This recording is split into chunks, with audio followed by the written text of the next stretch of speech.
Bom dia, irmãos.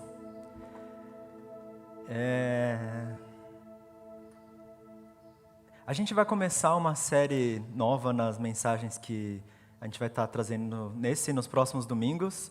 E eu queria começar fazer uma introdução para essa série, dando um testemunho breve de como tem sido o nosso plano de leitura diário, o nosso compromisso que a gente tem feito junto com algumas pessoas. Não sei quantos mais também estão acompanhando individualmente em casa, cada um no seu plano, mas como é bom a gente poder ter incentivo, como é bom a gente ler a palavra de Deus todos os dias, meditar, ouvir o que Ele tem para nós, buscar essa direção e como conseguir colocar em prática já no momento que a gente está meditando. Porque o que Deus fala é vivo e o que Deus fala se traduz para os nossos dias, mesmo sendo falado em várias épocas diferentes, em vários momentos, com uma cultura tão difícil de entender, como eu também tenho percebido que quando a gente está em grupo, várias pessoas vão tendo sensações diferentes, interpretações, dúvidas diferentes. E é interessante que essa distância torna essas dúvidas muito visíveis em algumas pessoas que talvez estão começando a ler a palavra de Deus e outras pessoas que já leram algumas vezes têm as dúvidas diferentes ou talvez outras dúvidas. E quando a gente vai conversando, a gente vai percebendo a riqueza que é todo o conteúdo bíblico, porque ele não mostra só uma sequência de fatos, ele não é só um registro que está falando, tem vidas lá, e não só vidas que a gente não pode palpar, mas coisas que a gente pode entender, os mesmos sentimentos que a gente vive e o mesmo Deus que está junto conosco. E sobre esse Deus que a gente lê na palavra, para o povo de Israel, eles não conheciam quem ele era no princípio, porque o povo foi formado a partir de Abraão, que conversou diretamente com ele e fez uma promessa, falou assim: eu vou ser o seu Deus, vamos seguir junto. Ele fez essa promessa para o filho dele, para Isaac, para o neto dele, para Jacó, e o povo foi formado a partir desses patriarcas. Muitos anos depois, um descendente deles, que era Moisés, estava no Egito, e o povo no Egito estava agora eles eram um povo, não só uma família antes, eles estavam em situação de escravidão. E nessa situação de escravidão é uma história que a gente sempre lembra, ainda em gratidão pelo nosso Deus, porque o que Ele fez repercute hoje nas nossas vidas, a história da Páscoa. A Páscoa que foi a libertação do povo no Egito de um status de escravos para um status de povo, de um status de terra estrangeira para a terra prometida do Senhor. E quando esse povo estava reconhecendo novamente esse Deus, que sempre era o mesmo Deus deles, Moisés, ele se encontra com Deus, ele fala, nossa, né, tem aquele evento da sarça ardente, ele olha uma árvore que está pegando fogo, e ele fica achando interessante que não está queimando por mais que tenha chamas. E daí ele se aproxima, ele ouve a voz de Deus, ele percebe que o lugar que ele está é santo por causa da presença de Deus, e quando ele conversa, ele é chamado por Deus para libertar o seu povo. E aí ele fica numa dúvida: eu vim do Egito, Moisés. E Moisés não só veio do Egito, mas ele estudou todas as coisas que tinham para estudar, inclusive sobre os deuses do Egito, que são centenas, são milhares, mas ainda, talvez tinha mais deuses no Egito do que anos tem entre isso e o acontecido que passou com Moisés, né? Entre hoje e o acontecido. E Moisés perguntou assim: como que eu devo te apresentar, Deus? Porque você disse que você é Deus, mas o povo lá vai falar assim: beleza, qual? Tem tantos deuses? E se for algum que eles não conhecem, eles vão supor que é menos poderoso do que qualquer outro, porque os deuses fazem tudo no Egito. Tem o Deus do sol, que dá poder para eles, que dá prosperidade nas plantações, tem o Nilo que traz vida, né? O Nilo era o rio que possibilitava plantações no meio do deserto. Eles tinham um monte de deuses que garantiam, ou pelo menos eles achavam que garantiam, todos os benefícios de ser uma das maiores nações da época. E eles pensavam, nada pode ir contra a gente, inclusive se a gente quiser fazer de um povo escravo, a gente vai, mesmo que eles tenham um Deus, nós somos maiores do que esse Deus. E Moisés está com isso na cabeça falando: Deus, eu só sou um, como eu vou ser libertador lá? Como que eu vou te apresentar? E Deus fala assim, desculpa aí que eu não preparei o versículo, mas está escrito o seguinte em Êxodo 3, de 13 e 14. Moisés perguntou: quando eu chegar diante dos israelitas e lhes disser, o Deus dos seus antepassados me enviou a vocês, e eles me perguntarem, qual é o nome dele? Que lhes direi? Disse Deus a Moisés: eu sou o que sou. É isso que você dirá aos israelitas: eu sou, me enviou a vocês. Deus, ele é chamado Senhor, porque ele é representado por uma palavra no Antigo Testamento, mas mais do que nosso Senhor, mais do que a palavra Deus genérica, ele é suficiente, ele é majestoso e ele é real, porque todos os deuses do Egito não o eram. E ele provou isso vencendo um por um nas 10 pragas. Quem quiser, mesmo quem já tem feito a leitura, que se quiser voltar, vale a pena ler de novo, porque, nossa, esse negócio aqui eu estou falando isso porque ontem eu peguei trânsito de novo. Toda vez que eu estou no trânsito, eu coloco o áudio da Bíblia, né? Aí foi sensacional, gente. Ler a palavra de Deus é um negócio que faz muita diferença nas nossas vidas, no nosso coração. Eu estou empolgadíssimo, porque Deus disse que Ele é, mas aqui é esquisito, porque para a gente, Ele se revela para um povo lá atrás, e não é o nosso hoje.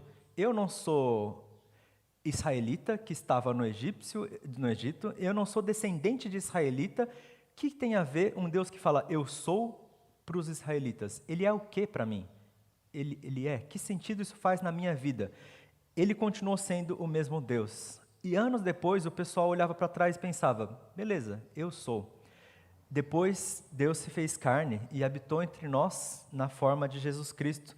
E Jesus, ele veio para mostrar que a palavra que ele tinha não era só para um povo escolhido. Começou com o povo de Israel, mas alcança hoje todos nós, que a Bíblia chama de gentios e depois começa a chamar de povo de Deus. Nós somos povo escolhido de Deus porque nós escolhemos crer no nosso Senhor Jesus, que diz a mesma coisa de lá atrás. Ele diz, eu sou. Então, nessa nova sequência da mensagem que a gente vai fazer agora, em 7 mensagens, a partir do Evangelho de João, a gente vai apresentar como Jesus se chamou eu sou. Porque aqui no Antigo Testamento, Deus disse, eu sou, e libertou o Egito, mostrando em 10 aspectos diferentes, nas 10 pragas, contra os deuses do Egito. E Jesus mostra em 7 aspectos diferentes, palpáveis para nós, coisas que trazem verdade para a nossa vida e a gente encontra em plenitude o nosso Deus. A primeira mensagem, o primeiro tema vai ser o pão da vida. Jesus diz, eu sou o pão da vida. E o que isso tem a ver com os nossos dias? Bom, pão a gente ainda tem. Muita coisa no passado mudou, o pão ainda continua. E para muitas famílias, para muitas culturas, é essencial no dia a dia. A cultura brasileira é uma delas, a gente não vive sem pão. Talvez menos que os italianos, mas a gente ainda acha isso muito parte dos nossos dias. É palpável, mas o que significa isso para a gente? Para começar a refletir, eu queria contar uma história que talvez é uma das minhas primeiras memórias que eu tenho na vida. Eu tinha 2 anos e eu tinha acabado de... Meus pais mudaram para a igreja de Curitiba, eles estavam pastoreando na igreja de Santo André, eu nasci lá, e daí quando eles chegaram em Curitiba, eu tinha 2 anos, era um ambiente desconhecido. A igreja lá, para quem conhece, é um espaço até que grande. E a primeira memória que eu tenho daquela igreja é eu entrando pelo portão, e tinha um corredor que parecia gigante, mas era uma garagem. Para quem tem 2 anos, parecia que eu estava num salão imenso, né? E eu falei, nossa, eu vou explorar esse lugar, porque ele tem muita coisa para ver. E eu fiquei com muita vontade, a minha vontade começou a crescer, e eu tinha o desejo de descobrir todos os cantos, que para mim eram cantos, para os outros era só um detalhe, né? E eu descobri que tinha um buraco na parede. Eu falei, que parede tem buraco? Eu nunca vi uma parede com um buraco antes. E tinha um degrau até o buraco. Eu sou um pouco mais quieto hoje, mas para quem me conheceu naquela época, eles me conheciam como uma criança que não parava quieta e se machucava a cada vez que cicatrizava, machucava de novo. Mas eu corri direto para o buraco, eu pulei no degrau, eu não lembro de ter tropeçado, mas pode ser que eu tenha caído algumas vezes, porque eu sempre caía quando eu subia e fazia essas maluquices. E eu olhei para o buraco e não tinha nada lá. Eu falei, nossa, né, dá para ver o andar de cima. Isso foi uma coisa legal, mas tinha uma torneira no meio do caminho. Eu falei, por que tem uma torneira no meio do caminho? Da importância do meu buraco. Eu quero ver o buraco, não quero ver a torneira. Mais tarde, porque eu cresci naquela igreja, né, eu continuei indo lá, até que um dia eu percebi que, na verdade, não era um buraco na parede, era simplesmente um espaço para a torneira. Então, eu achava que a torneira estava interrompendo o meu caminho, mas, na verdade, era o propósito daquele buraco na parede. Mas aquilo não me satisfez, porque eu não entendi o que significava o buraco, e eu queria explorar a igreja inteira. Então, eu continuei. Passei do buraco e eu descobri uma escadaria imensa, até o alto do mais alto, que era o segundo andar do salão de eventos. E eu tentei subir, mas a minha energia física não foi suficiente, porque a escadaria ia até o infinito do segundo andar, e eu tive que parar no meio, aos 2 anos pelo menos. Mais tarde talvez não. Mais tarde eu subi e descobri o que tinha lá. Mas era interessante, porque naquela época, o que eu me lembro com todas as forças hoje, é que eu queria muito saber o que tinha ao meu redor. Eu queria muito satisfazer o meu desejo de conhecer e de explorar e de correr por um ambiente novo. Mas daí eu fiquei cansado. Essa parte já não é mais da minha memória. A minha mãe conta uma história que não tem a ver com a minha, porque eu acho que ela não sabe que eu vi dessa forma esse mesmo dia. Foi o dia que a gente chegou na igreja. Para eles chegaram, começaram a arrumar a mudança, enquanto eu estava correndo pela igreja. E quando eu fiquei cansado, a gente chegou de noite, eu falei para eles assim, onde que está a minha cama? E daí eu fui para minha cama e dormi. Eu só fui para minha cama depois que eu corri toda a igreja. Depois que eu já estava satisfeito, depois que eu já estava saciado dessa minha vontade de explorar a igreja, eu consegui descansar. E eu precisei, claro, de um lugar familiar, que era a minha cama. Mas para os meus pais eu simplesmente estava perambulando, daí depois dormi. É interessante porque eu queria pensar, essa história ilustra um pouco o que a gente vai falar hoje, que o segredo desse sono bom que eu tive, dessa sensação de saciedade que a gente tem quando a gente tem alguma coisa que está angustiando o nosso coração, não necessariamente no sentido negativo, pode ser aquele desejo de querer encontrar com coisas novas, mas essa saciedade, ela vem aliás, a satisfação que eu encontrei no buraco, ela veio quando eu olhei o buraco, mas ela não foi resolvida, porque o buraco era só um buraco. Ele não era o que a minha expectativa dizia. Eu precisei ver a próxima coisa, a escada, a porta, a rampa e várias outras coisas que tinham lá. Era um só corredor, tá? Parece que estou falando de um mundo inteiro, mas era um corredor não muito comprido. E isso satisfez, mas toda satisfação é temporária. O que saciou a minha vontade foi completar aquele negócio. Se o que eu tinha em vista era descobrir a igreja inteira, depois que eu descobri a igreja inteira, eu fiquei saciado. E quando eu fiquei saciado, eu descansei. Hoje a vida é um pouco mais complicada. Para uma criança de 2 anos, talvez a sociedade venha mais fácil. Tudo que eu queria da vida era correr, comer e dormir. Eu não sabia nem que eu queria companhia e família. Eu queria, mas eu não entendia isso. Para mim, o que eu entendia era correr, comer e dormir. Aliás, não comer porque eu era forçado a comer, aquele negócio terrível, né, castigo, porque eu não gostava de comer. Então, eu gostava de correr e dormir só. Exceto que eu não gostava de dormir, porque a hora de dormir era terrível. Então, eu só gostava de comer. A memória vem depois, desculpa, gente. Eu estou consertando a história. Mas é que faz um tempo. Amanhã faz 22 anos desde que isso aconteceu, porque foi perto da época do meu aniversário e ele acontece de novo amanhã. Desculpa que eu estou saindo do foco. Mas essa história é sobre satisfação e saciedade. Como alguns devem saber, eu gosto muito de palavras e eu gosto de dissecar elas. Satisfação e saciedade, ambas vêm da mesma origem, que a raiz dessas palavras significa suficiente.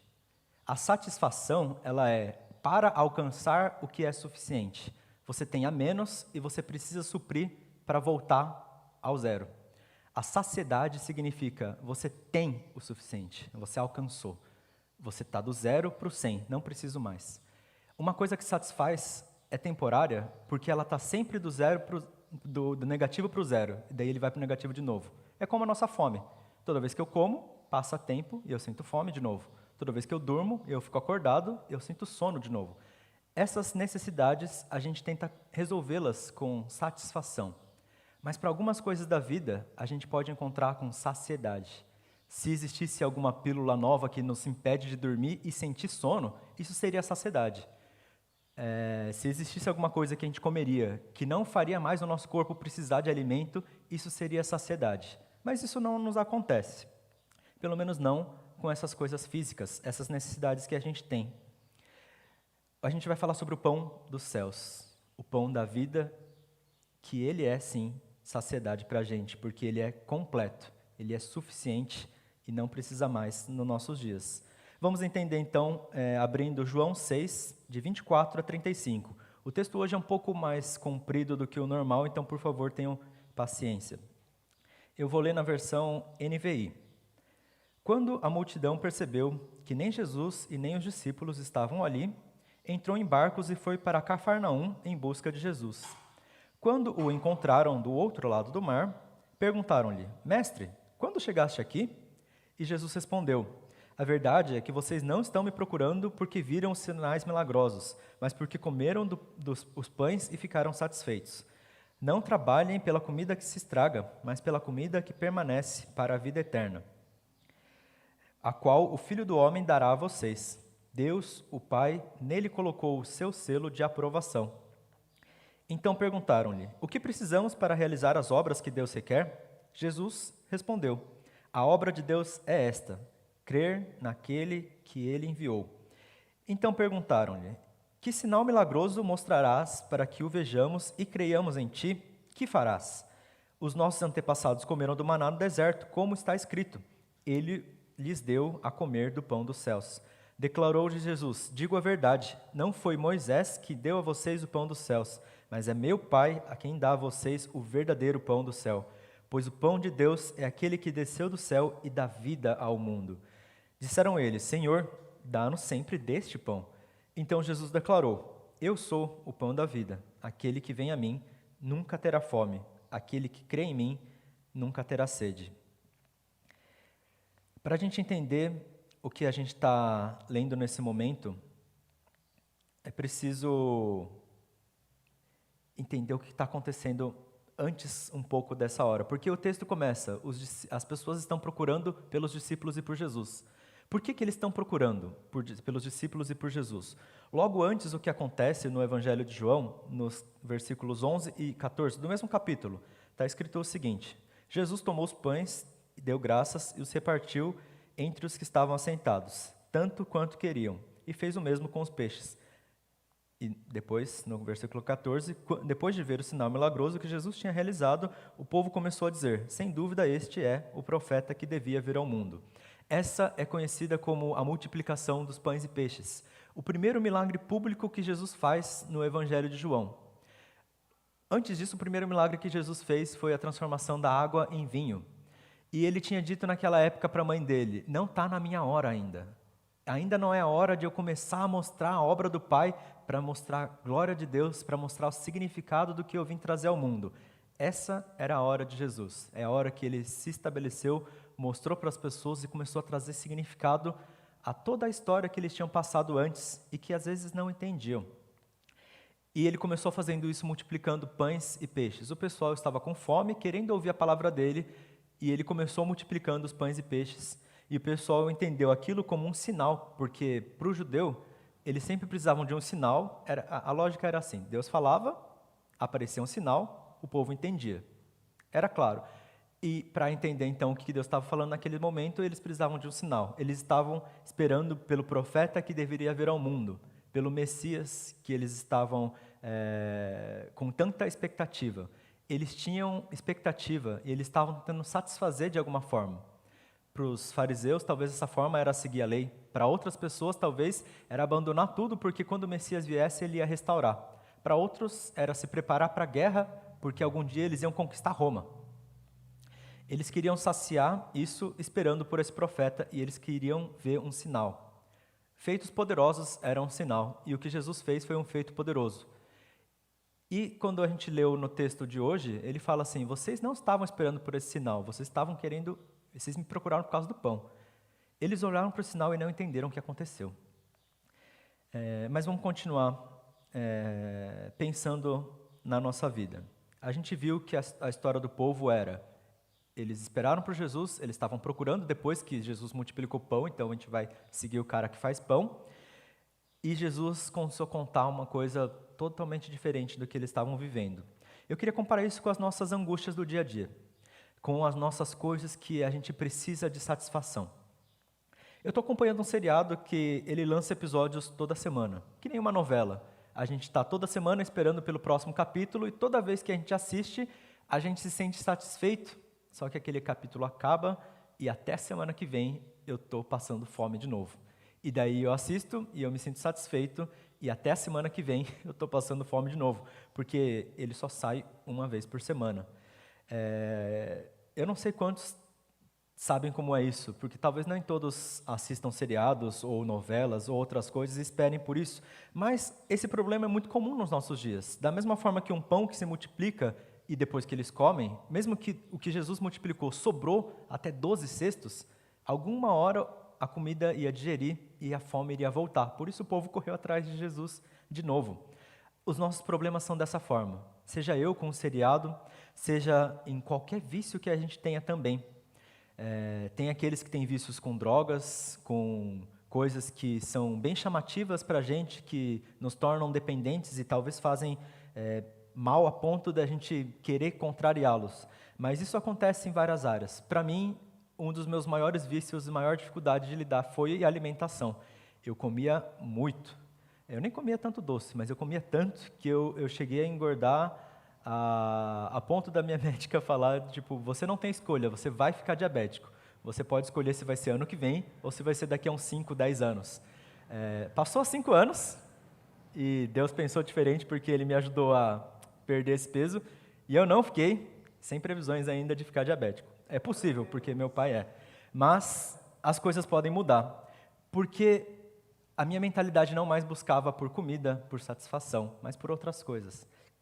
Essa fez a diferença entre o que era vício, que dependia da satisfação constante, e outras coisas. Outras pessoas talvez podem passar por angústias diferentes de entretenimento, estão sempre buscando alguma coisa para se alimentar. Nessa época da pandemia é terrível, porque eu não aguento mais ver coisa online, mas eu quero ver alguma coisa que me deixa empolgado. E às vezes eu me sinto sempre cansado e sempre em busca de alguma coisa nova, porque em vez de ser uma alimentação que eu como e me satisfaz até o próximo, às vezes não me satisfaz em nenhum momento. No caso da alimentação era doce, que não matava a fome e engordava. No caso de entretenimento, às vezes nossa, eu vou assistir YouTube, vou ver o Instagram e ficar rolando lá sem saber o que está acontecendo. Eu vou fazer qualquer outra coisa. Entretenimento, que às vezes não é o que a gente está procurando. A gente quer encontrar com pessoas e no fundo, a gente quer encontrar com Deus. Pode ser de sentimentos, pessoas que têm coisas, sonhos que queriam cumprir, relacionamentos que estão em uma hora de atrito, que anseia por restaurar, mas sempre vem um atrito seguinte.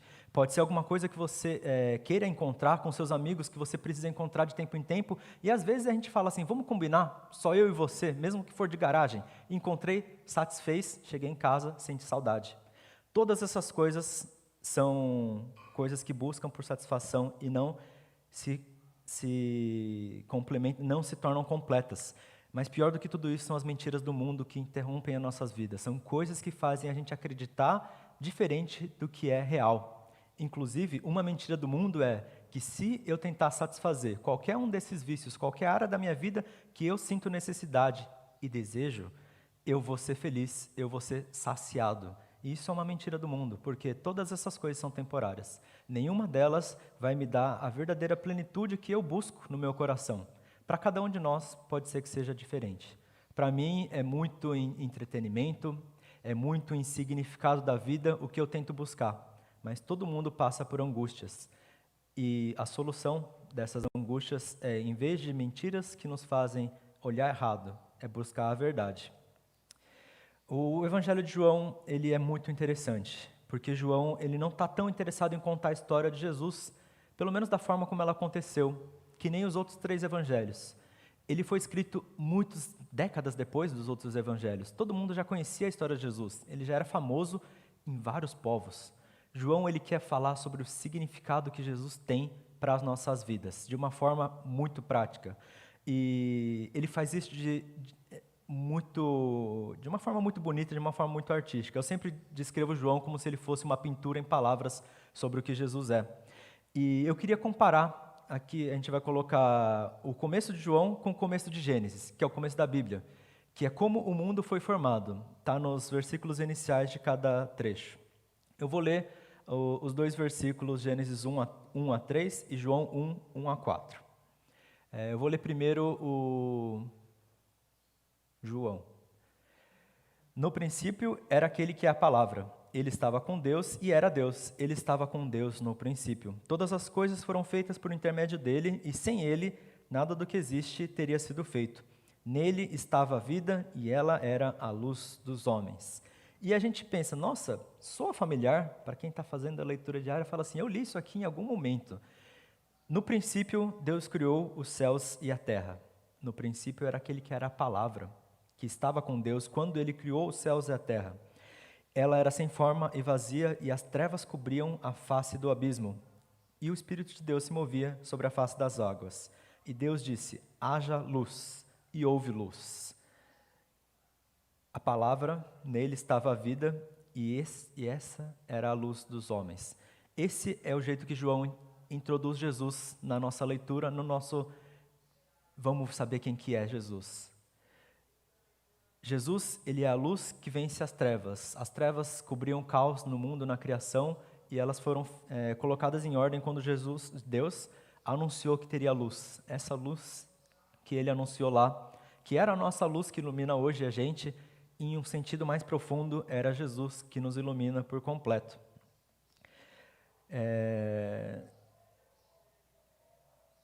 Outras comparações mais legais ainda que eu gostaria de me aprofundar, mas quem sabe para outro dia, a gente pode fazer com o Evangelho de João, como ele demonstra quem Jesus é. Mas vamos entender, Jesus é a solução para o caos do mundo, para a criação, para a angústia do homem desde lá atrás. É isso que João quer dizer. E se a primeira parte do que a gente leu hoje foi, o pessoal estava à procura de pão e não da mensagem de Jesus, e quando eles encontraram com Jesus, a resposta dele não foi fazer mais pão, mas foi dar um sermão. A segunda coisa que a gente pode ver é o que significa esse pão que Jesus dizia. Se o povo, quando ele procurava por alimento de Jesus, eles esperavam pelo menos alguma coisa nessa semelhança, algum significado que fosse semelhante ao alimento. E o que eles conheciam sobre isso era o maná que foi dado no deserto. Está escrito assim em João 6,31, a gente já leu. Os nossos antepassados comeram o maná no deserto, como está escrito, ele lhes deu a comer do pão dos céus. Eles falavam, a gente está buscando por um sinal, né? Se você falou que você era o profeta que havia de vir antes, e agora você fala que você é outra coisa, precisa de um sinal novo, porque aquele sinal já valeu. Qual que é o sinal novo que você vai dar? O sinal supremo da alimentação que satisfaz que Deus nos deu foi o maná no deserto. Note que ninguém dessa geração comeu aquele maná. A geração que comeu, séculos e séculos antes de Jesus. Eles não comeram e eles ainda achavam que aquilo significava para eles a satisfação. Mas eles nem viram aquele maná. Foi só a promessa daquilo. E Jesus, eles estão citando o que acontece em Êxodo 16. Está escrito assim, disse, porém, o Senhor a Moisés, eu lhes farei chover pão do céu, e o povo sairá, recolherá diariamente a porção necessária para aquele dia.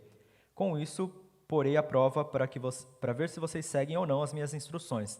A gente pode ver que aquele maná, que era a providência de Deus, era a vontade de Deus, que às vezes nas nossas vidas a gente pensa, o que é de Deus deveria dar saciedade, mas nem tudo que é de Deus é Deus.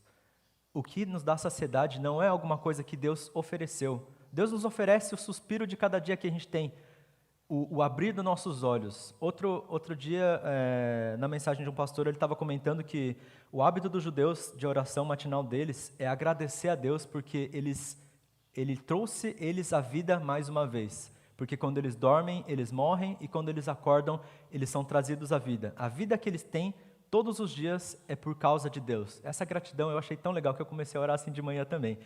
Todos os dias eu me sinto grato porque Deus está me dando uma vida que todos os dias eu não mereço.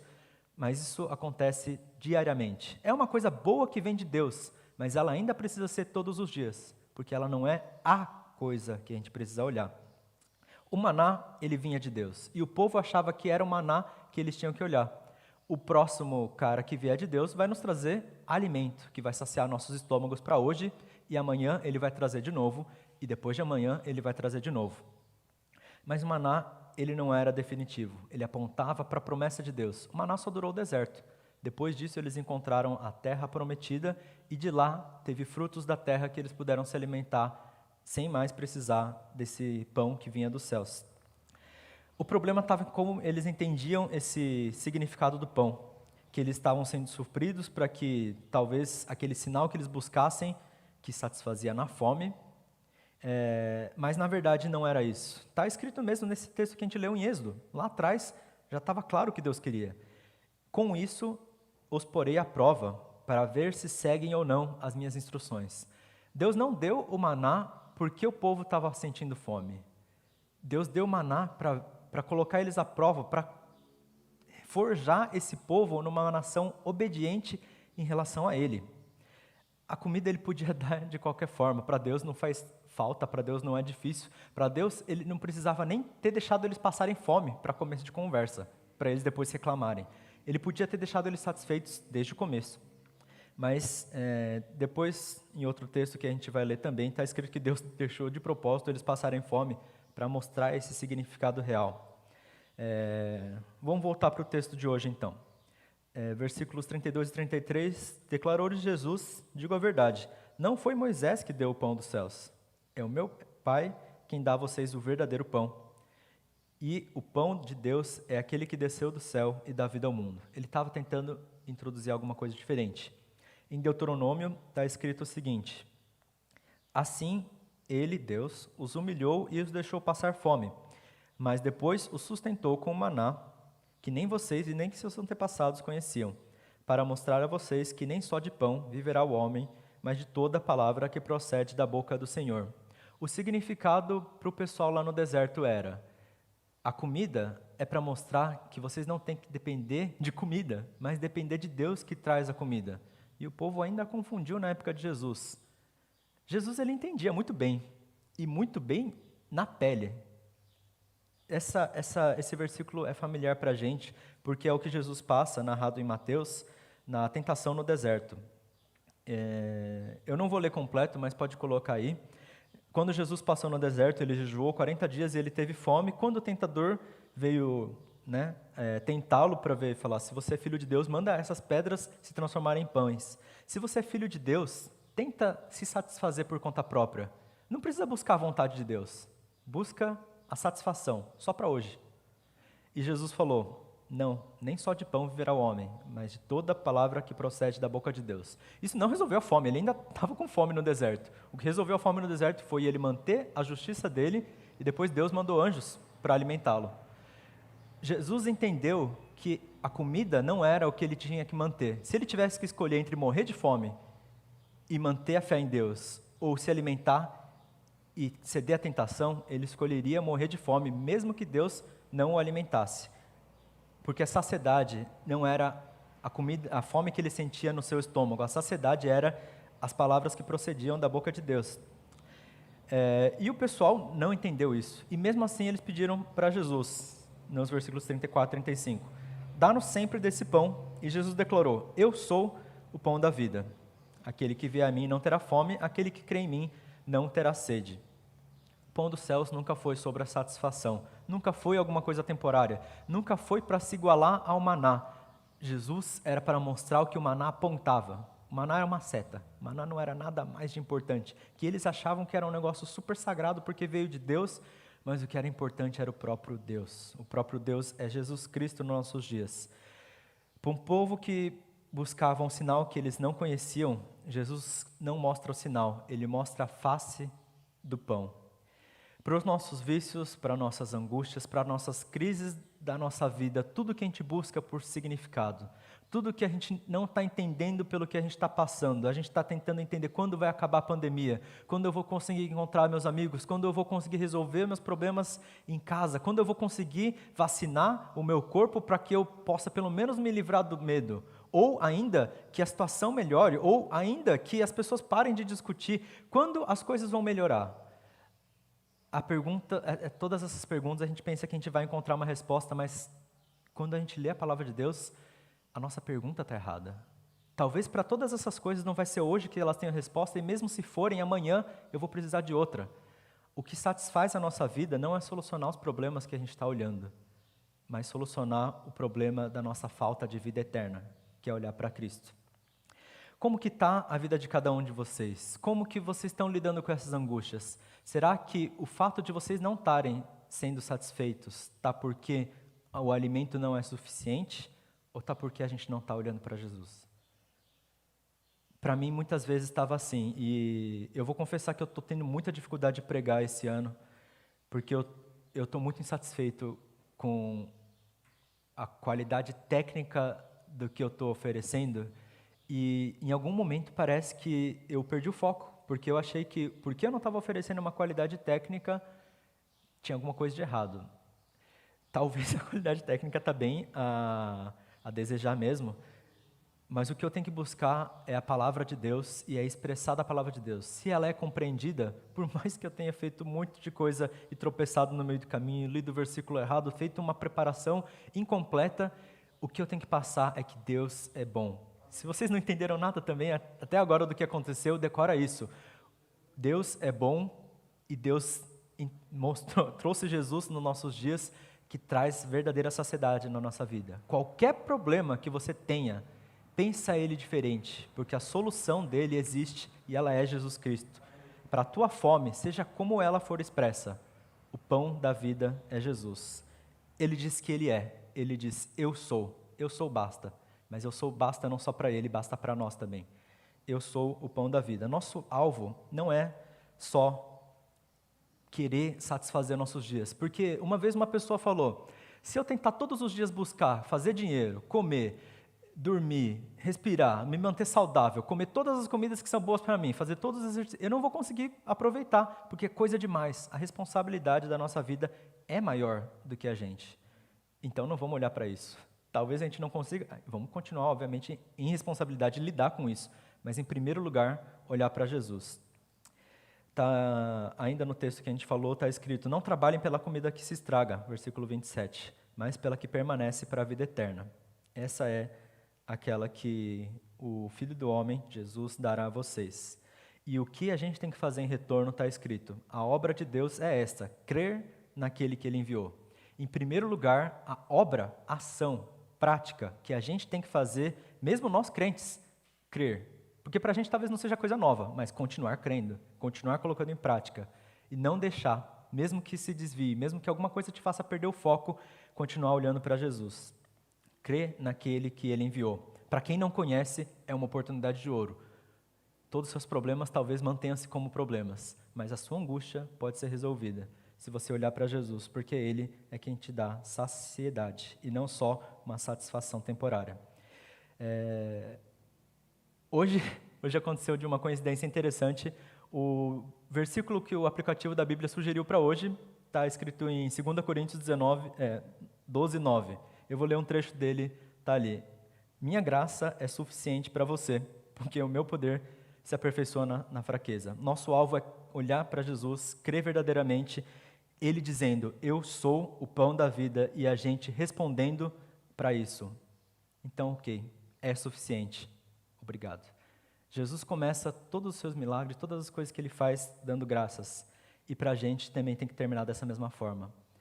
Não mais é do tipo, quando que está o próximo? Qual que é o próximo passo? Qual que é a ansiedade que eu tenho que lidar com agora? É o suficiente. Obrigado. Se quando a gente não precisa mais comer num restaurante, a gente fala isso para o garçom, não, já é o suficiente, não precisa mais, obrigado. Para Deus mais ainda. Com isso em mente, eu queria estar colocando para cada um de nós, não sei qual é a angústia que vocês estão vivendo, alguma possivelmente está incomodando. Eu senti muito forte que a gente está precisando de um incentivo positivo, e não só pensar nos nossos problemas, mas começar a correr atrás da solução deles, que é Jesus. Então vamos orar com isso em mente, cada um colocando diante de Deus, entregando para Ele essas coisas.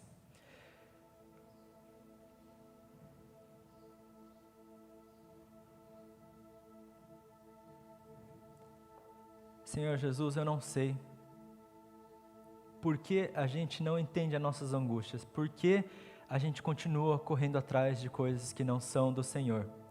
Mas eu sei que o Senhor ainda estende a sua mão, que o Senhor é pão vivo, que não tem prazo de validade para nossas vidas, ainda é vivo, ainda é acessível nos nossos dias. Por favor, transforma nossos corações, daqueles que ainda não creem para que possam crer e te ver em plenitude, daqueles que creem para que possam reforçar sua fé, reforçar a sua dedicação, o seu ânimo no Senhor, para que a gente possa te ver, te glorificar, te adorar da forma como o Senhor merece e sentir do Senhor a saciedade que traz calma, traz tranquilidade, que traz solução para os nossos dias. Glória seja ao Senhor, porque o Senhor tem dado significado nas nossas vidas. Glória seja ao Senhor, porque de muitas formas o Senhor tem manifestado quem o Senhor é. Por favor, seja conosco, por favor, nos permite ver o que o Senhor tem feito e que a gente pratique, meu Pai.